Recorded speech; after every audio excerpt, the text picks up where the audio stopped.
从小到大，在那电影里向看见的地方，今朝总算还真去过，感慨万分。你感慨什么？我中国的故宫还没去过，法国的皇宫但是一来着。凡尔赛宫原来是法国国王当那个地方，留下来有财政部长啥这个别墅，搿个帮稀嘎嘎的呀，拿着领导屋里向去看，一看嘛，哎哟，路易14世样的，你那倒是拍赞了，你听我讲，看来是够兴趣。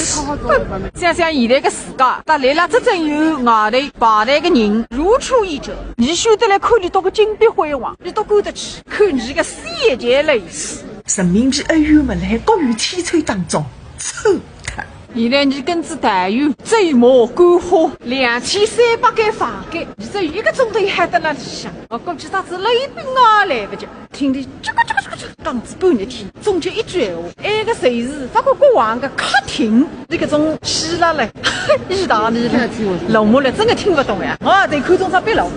你讲个希腊神话，我立了海也困到靠2300间房间，晒得太干，睡了海冷。那个谁是凡尔赛宫第一个缺点，据说路易14是睡了里向，冷得了清水不起哒哒子。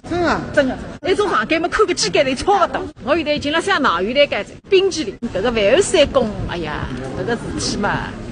不来嘛，想来子嘛，这比我大。那个谁是静厅噻？法国国王开户外个地方。哦，那个肯定是卧室。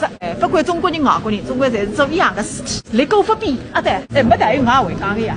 一幅画是一幅画，看来看去侪是画。胜者为王，败者为寇。你呢，总觉得搿能经典的啦，老好认得样伐？说了这个。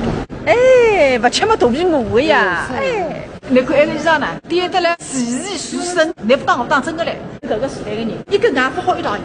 哎呦，那个衣裳脱下来是总归毛盖塞哦，一旁盖个蓝白色，点得真个嗨个，谁是你侪不认得。拜拜。